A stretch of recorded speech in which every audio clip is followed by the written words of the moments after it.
Assalamualaikum warahmatullahi wabarakatuh. Assalamualaikum warahmatullahi wabarakatuh.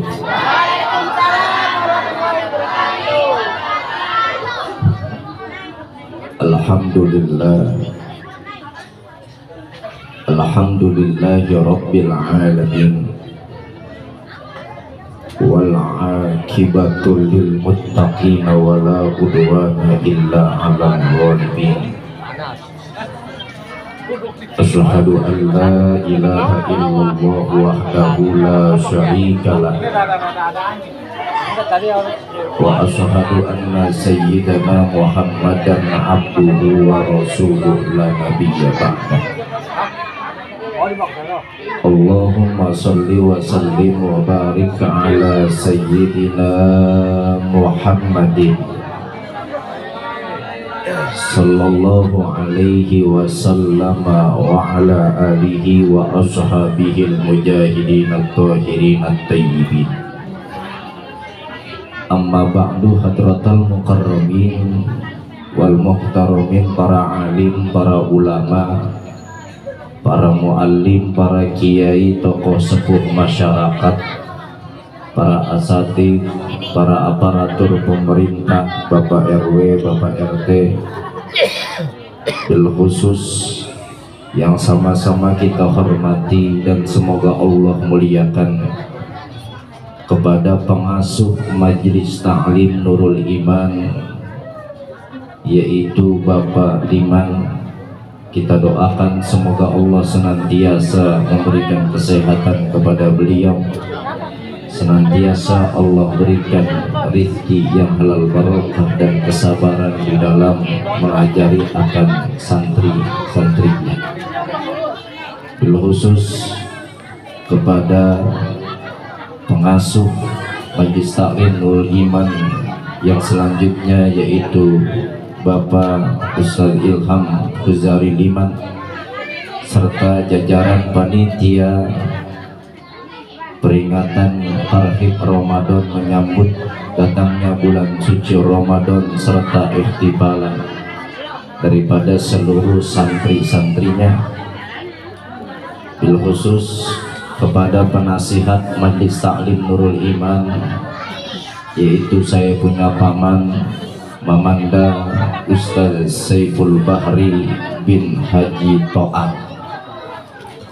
Bil khusus tentu kepada para wali santri seluruhnya, Bapak Ibu, saudara-saudari sekalian, dan anak-anak saya yang tadi begitu amat bahagia dan senangnya hati saya melihat hafalan-hafalan mereka semua dari membaca Al-Quranul Karim, membaca hadis, doa, dan lain sebagainya. Kita doakan kelak menjadi putra-putri yang solih-solihah, berguna bagi agama, nusa, dan bangsa, bakti kepada kedua orang tuanya, dan tentu selalu taat kepada Allah Subhanahu wa Ta'ala. Puji syukur kepada Allah Subhanahu wa Ta'ala, malam ini marilah bersama kita panjatkan sholawat serta seiring salam tak lupa kita sampaikan kepada sosok yang menjadi asbab keselamatan teruntuk kita, yaitu Nabi Muhammad Sallallahu Alaihi Wasallam, serta keluarga, sahabat, dan pengikutnya sekalian yang taat ila yaumil qiyamah. Bapak, Ibu, saudara-saudari, jamaah sekalian, sekedar tahadus bin nikmah dan idholus surur. Pertama tentu saya mohon maaf yang sebesar-besarnya dalam waktu kurang lebih 1 tahun belakangan ini mengisi pengajian mingguan di Majelis Ta'lim ini, apabila banyak kesalahan, kekhilafan baik dari tutur kata maupun perbuatan, banyak kesalahan yang disengaja maupun tidak disengaja, mohon ridho ikhlasnya untuk memaafkan saya.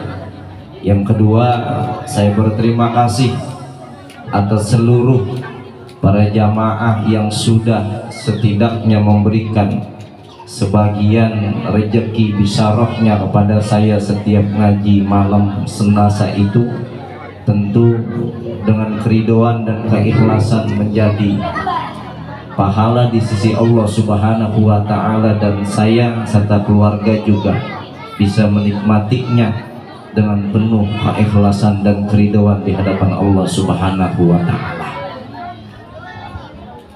Alhamdulillah, malam ini kita kumpul bersama dalam rangka Tarhib Ramadan 1444 Hijriah, yang tinggal beberapa hari lagi kita menghitung kita sudah memasuki di awal bulan suci Ramadan. Besar harapan kita Allah berikan panjang umur kepada kita, sehat afiat, bisa menjalankan puasa 1 bulan penuh bersama keluarga, anak-anak kita, kemudian semua saudara-saudara kita, amin ya rabbal. Kemudian kita ikhtifalan malam ini pentas seni daripada seluruh anak-anak kita yang ngaji. Kira-kira tadi anak-anak kita udah bisa naik panggung, kemudian megang mic, walaupun tadi banyak yang keliru karena grogi. Seneng apa kagak kita jadi manya? Seneng. Karena itu harapan kita, ibu dulu, waktu suami ibu dulu bapak nikah di hadapan penghulu, setelah itu mendapatkan buku nikah dan masuk kamar, kemudian sholat munajat di hadapan Allah Subhanahu wa Ta'ala, berdoa dengan tetesan air mata, Rabbana hablana min azwajina wa zurriyyatina qurrata a'yuni waj'alna lil muttaqina imama. Ini perintah Allah Subhanahu wa Ta'ala, di mana kita sebagai pengantin baru pada saat itu yang sebentar lagi akan diberikan amanah seorang anak, kita kudu banyak ikhtiar dan doa, berharap kepada Allah supaya apa? Anak kita menjadi qurrata a'yun, menjadi penyejuk hati kita, dari dalam buayat emaknya sampai nanti ketika dewasa kagak nyusahin orang tuanya, kagak durhaka sama emak babanya, apalagi ngeladut, disuruh ibadahnya susah, ngajinya susah. Itu tergantung bagaimana kita sebagai kedua orang tuanya. Jangankan kita orang roterong kali terus sekelas Nabi Adam pada saat itu, mendidik daripada anaknya yang bernama Qabil dan Habil begitu luar biasa amat sulitnya, menjadikan mereka berdua orang yang solih di hadapan Allah Subhanahu wa Ta'ala. Qabil kagak redo diberikan istri yang rada kurang cakep. Pada saat itu yang seharusnya istri yang cakep iklimah buat Qabil, tapi malah dikasih kepada saudaranya yang bernama Habil. Kemudian Habil pada saat itu menerima akan pemberian Allah Subhanahu wa Ta'ala sosok istri yang cantik jelita yang bernama Iklimah namanya. Tapi Habil tidak menerima istrinya yang bernama Labutta. Karena kenapa? Karena pada saat itu Qabil tidak menerima dengan kekurangan yang ada pada istrinya itu, sebab tidak mau mengikuti akan perintah Allah Subhanahu wa Ta'ala. Kemudian kita lihat lagi sejarah Nabi Nuh alaihi salatu wassalam yang begitu sungsang sumbel mongsang mangsing mendidik anaknya yang bernama Kan'an. Ketika itu Nabi Nuh udah bebusak ngajarin Kan'an supaya taat kepada Allah Subhanahu wa Ta'ala, menjalankan perintah Allah Subhanahu wa Ta'ala, menjauhkan segala akan larangan Allah Subhanahu wa Ta'ala. Dan pada akhirnya Kan'an sendiri pun lebih menyembah berhala, lebih memilih berhala ketimbang pada saat itu menyembah Allah Subhanahu wa Ta'ala. Ketika banjir bandang tiba, apa kata Nabi Nuh? Ya bunayya rakam ma'ana, wahai Kan'an, ayolah naik perahu sama orang tuamu, sama ayahmu, sama bapakmu. karena pada saat itu hanya Allah Subhanahu wa Ta'ala yang menyelamatkan kita walaupun kita naik perahu. Tapi Kan'an malah memilih naik gunung yang menurutnya tinggi dan enggak bakal nganyut pada saat itu, terbawa banjir bandang. Akhirnya Kan'an pada saat itu tenggelam. Tapi Nabi Nuh dengan perahu yang menurut kita perahunya itu murah, tapi bisa selamat ketika mendapatkan musibah yang besar dari Allah Subhanahu wa Ta'ala. Setidaknya dua kisah ini yang diabadikan di dalam Al-Quran menjadi introspeksi diri kita sebagai orang tua.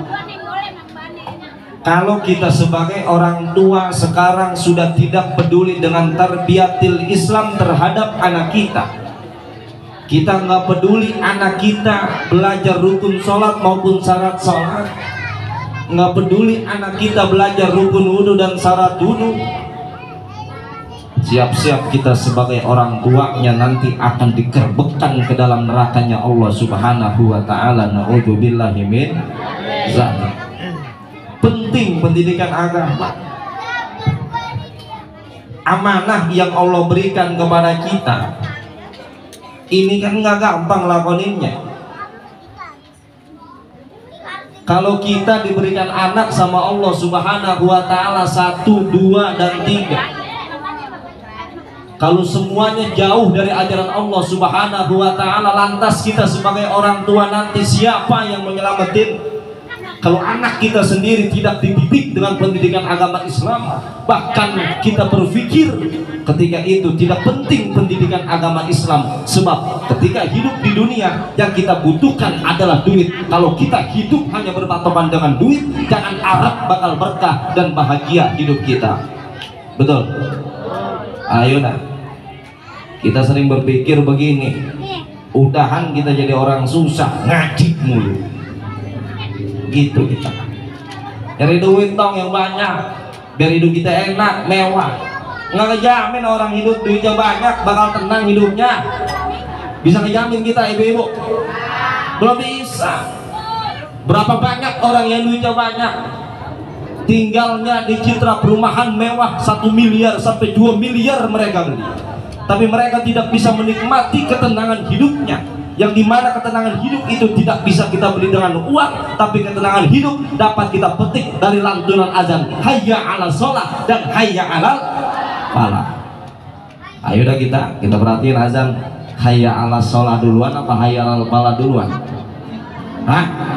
Hayya 'alal sholat duluan, kecuali muazzinnya keder baru. Ini kan membuktikan bahwa ketika sholat dapat menunjukkan, dapat mengarahkan kita kepada al-falah, kebahagiaan di sisi Allah Subhanahu wa Ta'ala. Hayya 'ala sholat, ajakan kita sholat di hadapan Allah. Kemudian hayya 'alal falah, ajakan kita setelah kita sholat kita dapat bahagia. Faqad fazal muttaqun, orang-orang yang bertakwa dijamin bahagia hidupnya, walaupun hidupnya terkadang merasa dirinya sebagai orang yang susah, jauh daripada punya duit banyak. Ngejamin. Ibu-ibu kan lebih paham terkait hidup. Kalau saya bersama sahabat-sahabat saya ngaji baru anak kemarin sore, belum paham kita terkait menjalani hidup, pahitnya, getirnya kayak gimana. Orang tua kita dulu anaknya 10, bener, gaweannya tibang ngoyos doang di sawah, nyawah doang, itu juga sawahnya punya orang bukan punya kita. Kerja kuli dia, anak 10. Orang tua kita kagak pernah sekolah SD, SMP, SMA, apalagi makan bangku kuliahan mah kagak.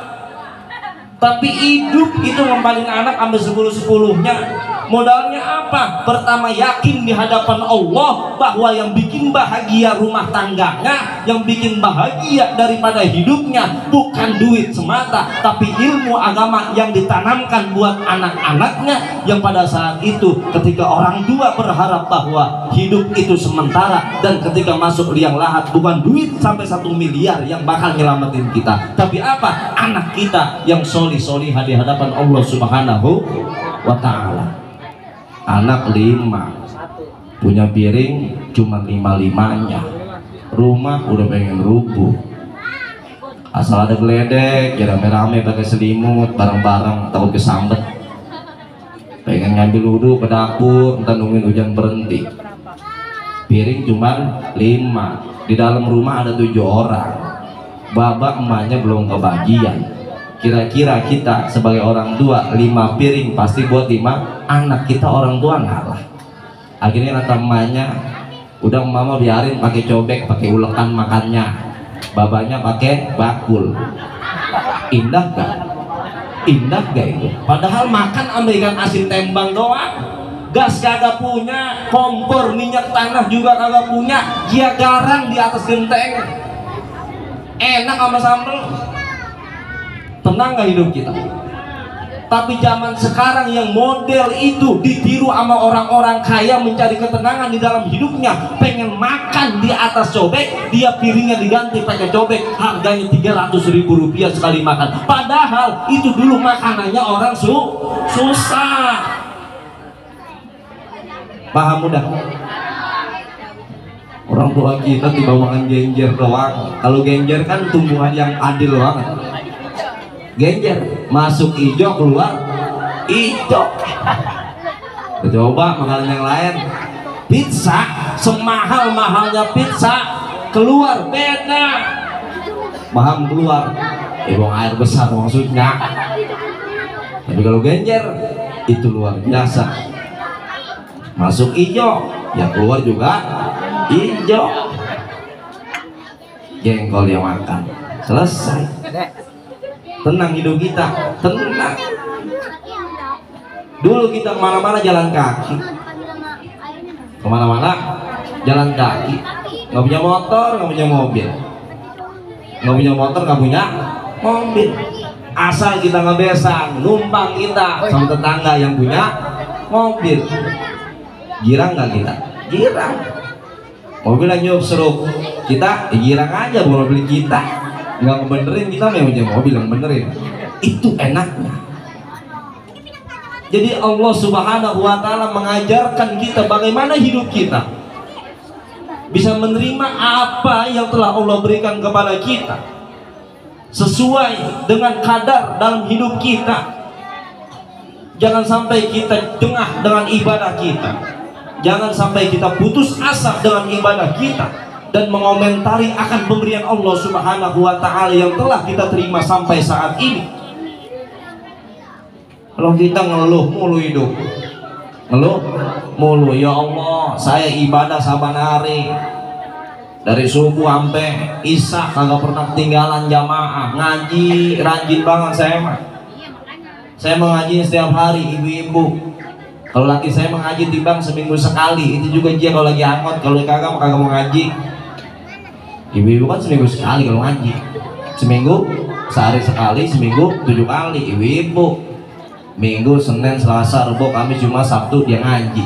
Minggu seragamnya merah, Senin hijau, Selasa pink, Rabu kuning, Kamis hitam, Jumat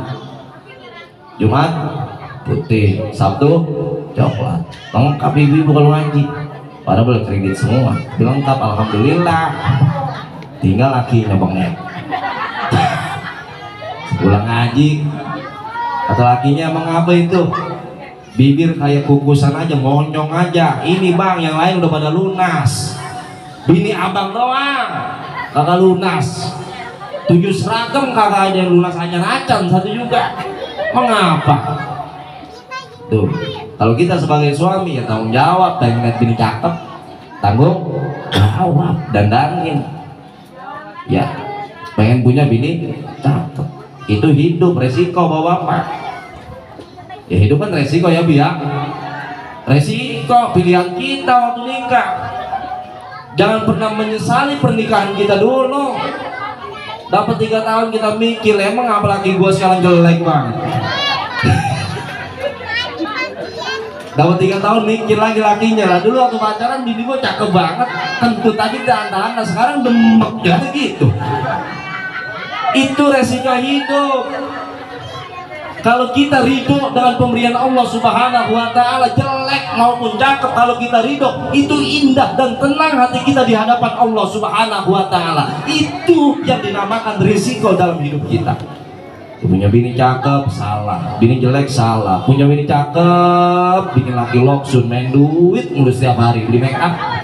Nah kalau kakak pakai make up, bini kita yang cakep bilang demek juga sama, modal make up doang 300.000 setiap hari. Kita laki sungkem sumber mau sama sih gojek izin nyari duit buat make up doang. Lah punya bini jelek juga salah. Jangan kan dibawa kondangan, diadap nyelawat malu gitu karena laki kita. Punya bini pinter juga salah, punya bini goblok juga salah. Punya bini pinter bapak-bapak pengen tahu aja urusannya. Pulang malam ditanyain mulu, emang dari mana sih bang? Bininya pinter, buka HP, dilihat namanya. Ini namanya siapa bang? Saboah temen gua. Lihat-lihat namanya si Fitri. Gitu. Punya bini gemblek juga sama, salah. Kita punya masalah, dia diem aja. Dia emang dasar gemblek. Mau nanya apa? Itu resiko hidup namanya. Makanya kita harus ridho terhadap yang Allah berikan kepada kita, baik pahit manis hidup kita, getir dan lain sebagainya. Baik Allah berikan banyak duit kepada kita maupun sedikit, kalau kita ridho maka enak kita ngejalaninnya tanpa ada paksaan maupun kita ngegerutu di hadapan Allah Subhanahu wa Ta'ala.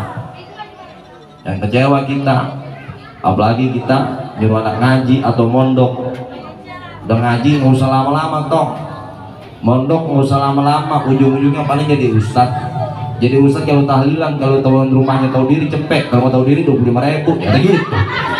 Pas dibuka amplopnya robek lagi, sama duit-duitnya robek. Mengapa sih? Kan nggak masalah mau dikasih mau kagak, kita lillahi ta'ala. Nggak mungkin kita pada saat setiap harinya Allah kagak kasih rezeki kepada kita, udah pasti dikasih. Bagaimana kitanya bisa menjemput rezeki itu dengan membaca Bismillahirrahmanirrahim. Hati kita itu hanya Allah Subhanahu wa Ta'ala, langkah kita ada Allah Subhanahu wa Ta'ala, dan ujung-ujungnya hasilnya pun itu keputusan Allah Subhanahu wa Ta'ala. Paham? Terus udah, walaupun manggil penceramahnya kayaknya bukan terkenal juga enak aja ngomong sama saya mah, asik aja. Makanya saya minta bangku biar ada lamaan. Kalau diri kaki pegel ya, main duduk biar ada galak memelannya. Itu maksudnya. Itu yang pertama, kita ridho terhadap pemberian Allah Subhanahu wa Ta'ala. Apapun yang Allah berikan kepada kita, anak kita, kita didik yang baik dengan pendidikan agama, tarbiyatin Islamnya. Insya Allah kita sebagai orang tua nggak bakal keliru ke depannya, nggak bakal tersesat ke depannya, dan akan menjadi tenang, penyejuk hati kita, anak kita nanti ke depannya. Makanya Allah Subhanahu wa Ta'ala udah mesen jauh-jauh hari di dalam Al-Quran. Kalau kita berpikir dengan amat begitu dalam, konteks ya ayyuhalladzina amanu qu anfusakum wa ahlikum naro itu penting menjadi tolak ukur kita sebagai kedua orang tua.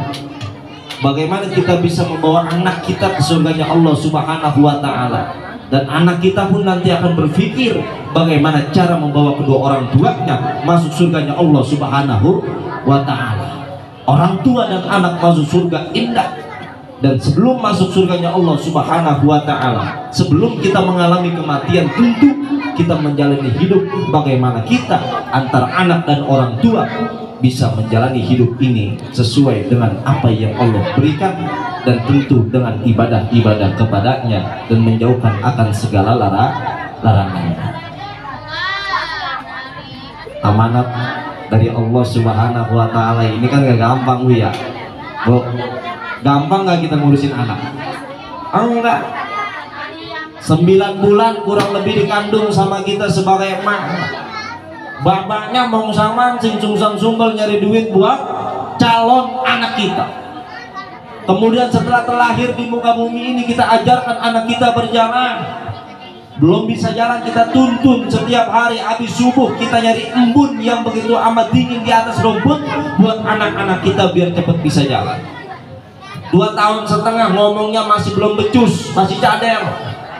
Kita kerik bibirnya, kita kerik lidahnya pakai tesi atau sendok supaya kelak anak kita lancar ngomongnya. Itu ikhtiar kita. Terus berlanjut, usia 5 tahun kita taruh di tempat pendidikan anak, kita taruh di pengajian supaya kelak menjadi penyejuk hati kita. Walaupun kita sebagai orang tuanya mungkin jauh dari ajaran Allah Subhanahu wa ta'ala.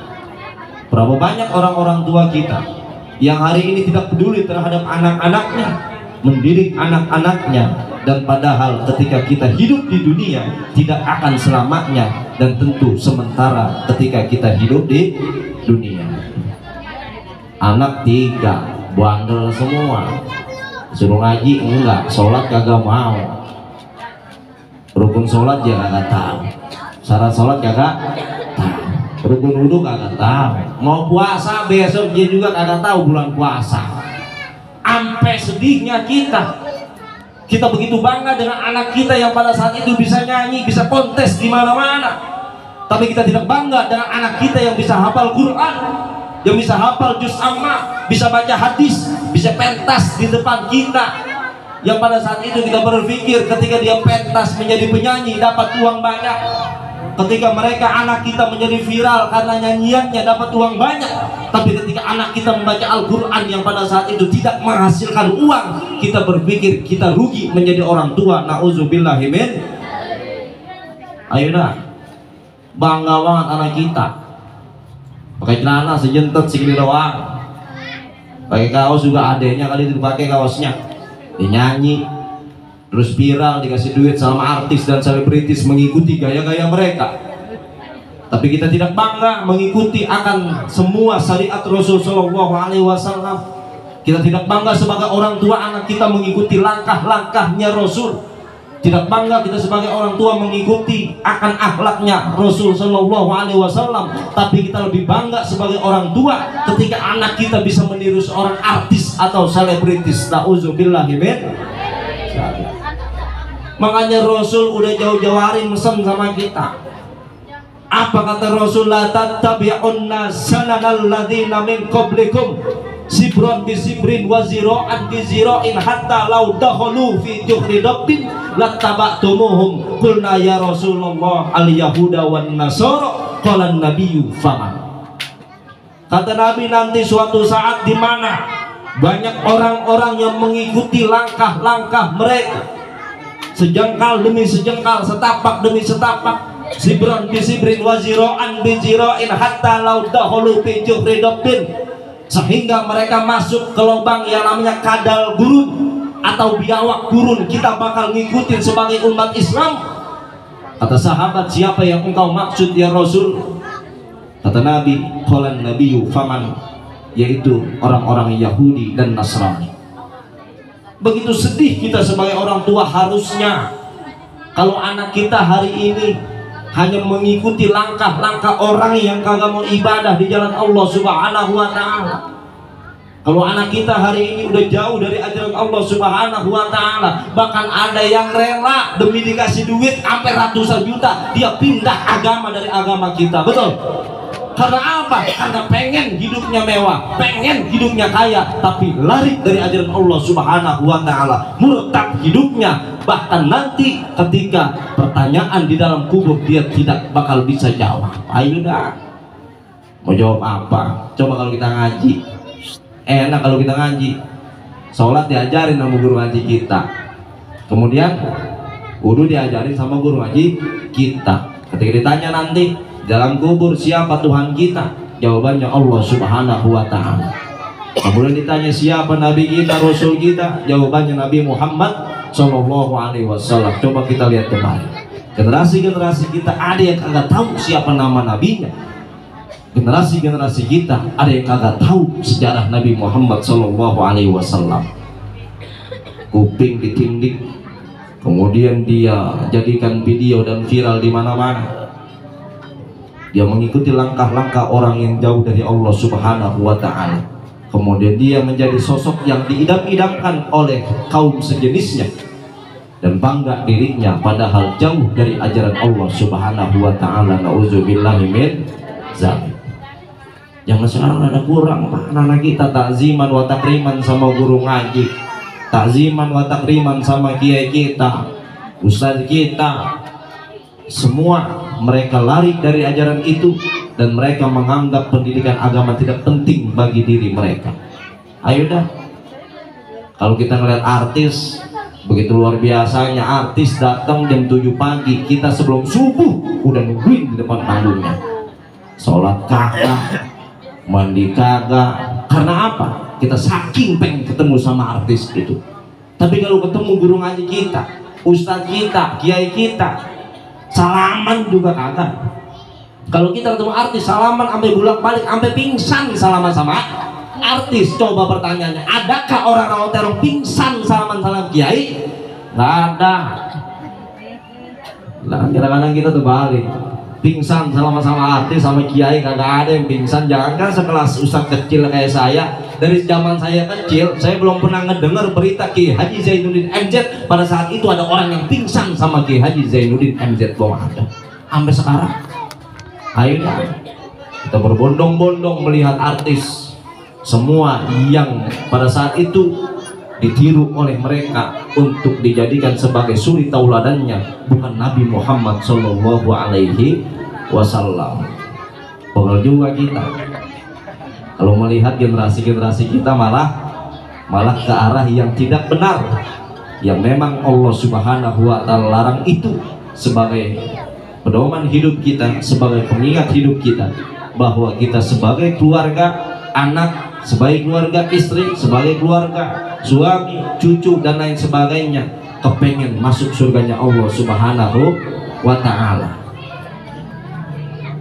Paham udah? Kalau udah paham udahan saya ngomongnya. Beloman saya yakin, biarin saya ngomel dulu, masih asik kita ngomelnya. Itu yang dimaksud oleh Allah Subhanahu wa Ta'ala, bagaimana kita bisa menjaga anak-anak kita untuk nanti bersama kita sebagai orang tuanya masuk surganya Allah Subhanahu wa Ta'ala. Makanya Rasul Shallallahu Alaihi Wasallam, Bapak Ibu saudara-saudari sekalian, para anak-anakku, selalu mengingatkan kepada kita, jangan sampai kita menjadi manusia yang rugi. Yang ini dijelaskan oleh Allah Subhanahu wa Ta'ala di dalam Al-Qur'an, wal asri innal insana lafi husrin illa alladzina amanu wa amilus solihat wa tawasaw bil haqq wa tawasaw bis sabr. Allah berikan gambaran di dalam surah wal asri innal insana lafi husrin. Ketika kita menjalani hidup, setiap harinya, setiap bulannya, setiap tahunnya, terus menerus berjalan waktu hidup kita, senang maupun susah, kita akan mengalami kerugian. Kecuali siapa yang mereka tidak mengalami kerugian dan untung terus setiap harinya. Yang pertama ialah wal asri innal insana lafi husrin illal ladzina amanu. Yang pertama orang yang beriman di hadapan Allah Subhanahu wa Ta'ala. Wa amilus solihat. Yang kedua ialah orang yang memang mengerjakan amal solih, dia sholat di hadapan Allah Subhanahu wa Ta'ala. Kemudian wa tawasaw bil haqq wa tawasaw bis sabr, mengingatkan kepada antar sesama, yang hak itu hak, yang batil itu batil. Kemudian kita saling menasihati antar sesama, jangan saling memberikan kemaksiatan antar sesama. Dan itu salah satu resep hidup yang Allah berikan kepada kita. Kalau kita udah beriman, jalankan perintah Allah. Besok mau puasa, kita beriman, jelas puasa wajib di bulan suci Ramadan, tinggal amilus solihatnya, kita menjalankan puasa dengan baik dan benar yang telah diajarkan oleh guru-guru kita di majelis taklim maupun masjid dan mushola. Bentar lagi kita puasa, ibu-ibu. Kira-kira kita bayangannya sekarang apa mau puasa? Anak-anak 5 belum beli baju lebaran, Tanah Abang ono setiap hari macet, laki gua nggak pernah ngajak-ngajak ke Tanah Abang.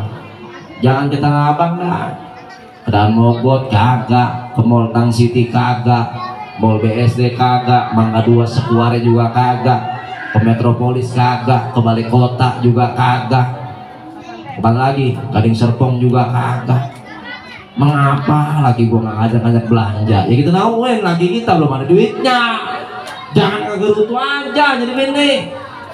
Mengapa ngegerutu aja? Orang puasa belum udah ribut baju lebaran.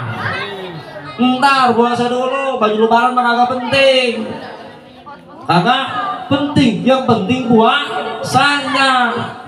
Puasa sebulan cuma 3 hari, baju lebaran sampai selemari lah. Mau orang mana? Pentingnya kita ibadah tidak harus kita iringi dengan materi kita. Allah kagak nyuruh kita sholat pakai pakaian yang begitu mahal, enggak. Tapi Allah nyuruh kita sholat pakai pakaian yang suci.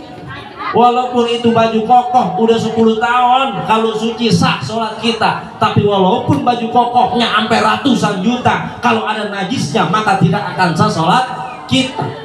Pakai sarung walaupun mereknya murah, beli gocap 1, kalau itu suci kita pakai sholat, sah sholat kita. Sekalipun pakai sarung yang 8 juta, Mega Hidayat, Super Mega Hidayat, ST sampai 10 juta, kalau ada najisnya nggak bakal sah sholat kita.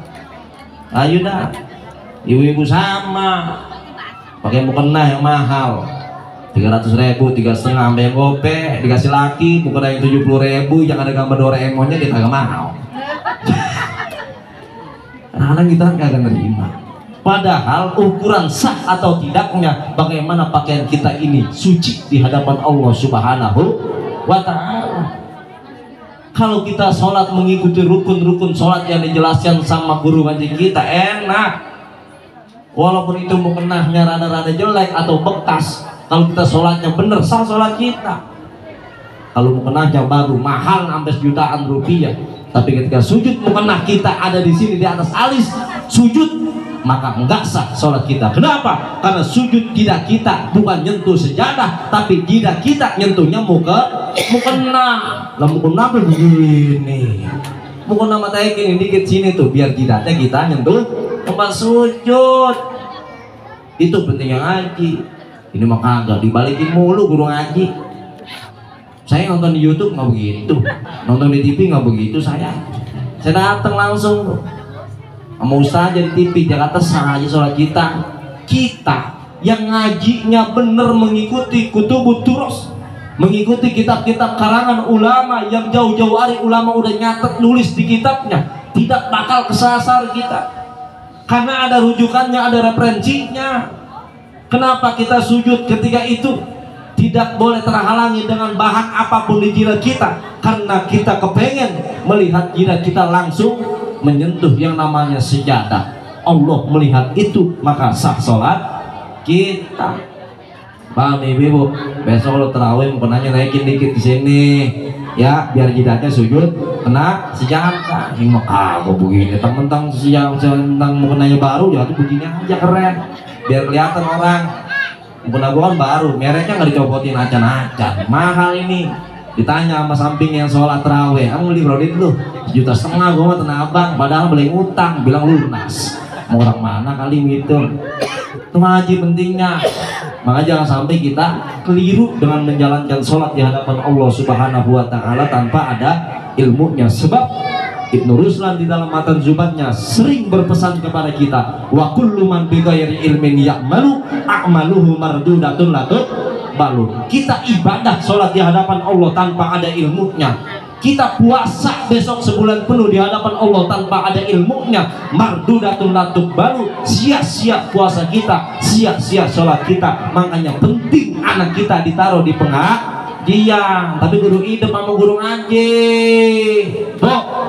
paham ya? Hidup sama guru ngaji, nyawernya cuma tahunan doang. Nyawer guru ngaji mah mingguan. Setuju ya, Bang Ilham ya? Mingguan guru ngaji sawernya. Bayar 15.000 sebulan sekali, domel ke ustadznya. Ustadz sih duit mulu. 15.000 pakai domongin guru ngaji kita. 15.000 giliran buat kepentingan yang lain mah enggak. ngobesan banyak, kondangan banyak, biar kata Giwang baru beli kemarin dijual lagi sama dia. Malu kita kalau kagak kondangan. Tapi ketika kita pada saat itu memberikan guru ngaji kita kadang-kadang sayang untuk memberikannya karena kita tidak mau melihat daripada anak-anak kita sukses fit dini wa dunia wal akhirah ke depannya. Kan kita jadi ustadz disuruhnya jadi orang bener banget, dituntut banget kita jadi orang bener. Ayo dah ibu-ibu, kira-kira kalau guru ngaji kita ngojek pasti disalahin. Ustadz sih ngojek gitu, guru ngaji nyawa diomongin aja, guru ngaji sih nyawa, guru ngaji nyaloin tanah diomongin aja, lo guru ngaji jadi calok gitu.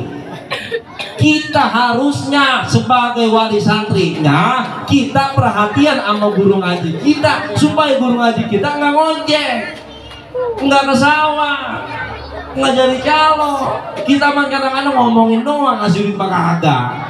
Dituntut bener banget kita jadi ustadz, padahal di situ letak kebersamaan kita harusnya sebagai wali santrinya memperhatikan guru ngaji kita, karena guru ngaji kita sudah memperhatikan anak kita. Coba saya tanya sekarang, yang wajib jadi madrasatul ula, jadi guru ngaji anak kita yang wajib siapa? Oh, yang wajib jadi guru ngaji anak kita siapa sebenarnya?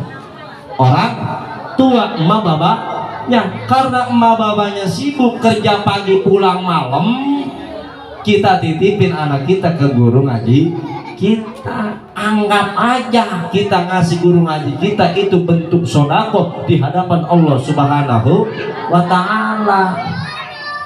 Bulan depan naik goceng 20.000 sama udah ngomongin ngaji bayarnya mahal banget, giliran sekolah sampai 2,5 300 kagak pernah diomongin colaan. Aida rela ya kata anaknya, Pak, Ma, ini ada surat edaran dari guru sekolah, WC lah mampet, gerbang lah rubuh, tego, langsung dikasih besoknya. Coba mandi salin kita kebocoran, karpetnya juga belum kering-kering karena hujan mulu pada robek. Kasih edaran, domelin kita sebagai guru ngaji. Ustadz kagak ngerumasa banget ya gitu. Lah Ustadz disalahin kagak ngerumasa. Ya Neng ya, Neng ya, paham ya kan udah cakep-cakep banget itu.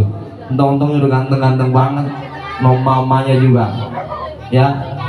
Itu penting buat kita, sebab kenapa? Karena harapan kita ada di anak-anak kita yang nantinya akan membawa kita, ngegandeng kita, ngedorong kita ke surganya Allah Subhanahu wa ta'ala. Emang begini kita kalau ngomongin agama, ngomongin kebenaran, kuping kita rada panas.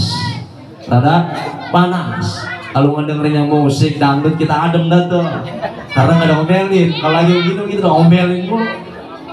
Itu paham ya Bi ya? Jadi ketika itu Allah Subhanahu wa ta'ala dan Rasulnya menginginkan kita sebagai hamba dan umatnya untuk selalu berjalan di jalan Allah Subhanahu wa ta'ala, tidak keluar dari koridornya, tidak pernah melenceng dari apa yang telah diperintahkannya, dan selalu meninggalkan akan segala larangannya. Maka penting ngaji bagi kita. Nih ngomong-ngomong udah jam berapa sih ini? Lah iya udah 11:30 saja. Lah kekerasan kita ngomong dari tadi. Ngomong-ngomong saya udah matang itu udah. Sayur ayam. Ya kalau belum matang mereka saya terusin dulu, tanggung. Kalau belum matang magel dimakannya. Oke, enak kalau magel ayam dimakannya. Mudahan ayamnya udah tua lagi dipotong ya alot. Belum mama masaknya. Dah ibu-ibu, tentu ketika kita menasihati atau mendengarkan nasihat ada kekurangan dan kelebihan. Tentu ketika tadi yang saya sampaikan ada kebaikannya, maka ambil bawa pulang, besok lakonin di setiap harinya. Kemudian anak-anak kita doakan dengan doa pamungkas bagi bapak ibu dan saudara sekalian. Allahumma barik auladana wala tadurrahum wa wafiqhum li ta'atika warzuqna birrahum. Kita doain anak-anak kita, tentu Allah bakal jaga anak-anak kita. Allah berikan ilmu yang manfaat kepada anak-anak kita. Allah berikan ketenangan batin kepada anak-anak kita, dijauhkan dari bahaya, dan tentu akan menjadi nilai pahala ketika kita mendidiknya di jalan agama Allah Subhanahu wa Ta'ala, dan tentu menjadi penyejuk hati kita, penenang hati kita kalau kita melihat anak-anak kita rajin ngajinya, baca Qur'annya bisa, kemudian sholatnya rajin, karena harapannya ketika kita mati ialah doa anak-anak kita. Ayo dah, kalau kita mati anak kagak bisa baca Fatihah, acan-acan, sedih kagak kita, sedih kagak. Anak mati bukan baca Fatihah malah nyariin surat tanah, nah kagak enak mah didengernya. Surat tanah kagak ketemu, dia cari giriknya di rumah, kagak ketemu, dia datang ke kelurahan, ke desa, mana ini tanah bapak gua, suratnya ya ketinggi.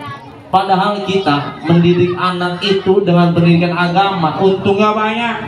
Ketika kita wafat, kita ngajiin sama anak kita, dibacain Fatihah sama anak kita.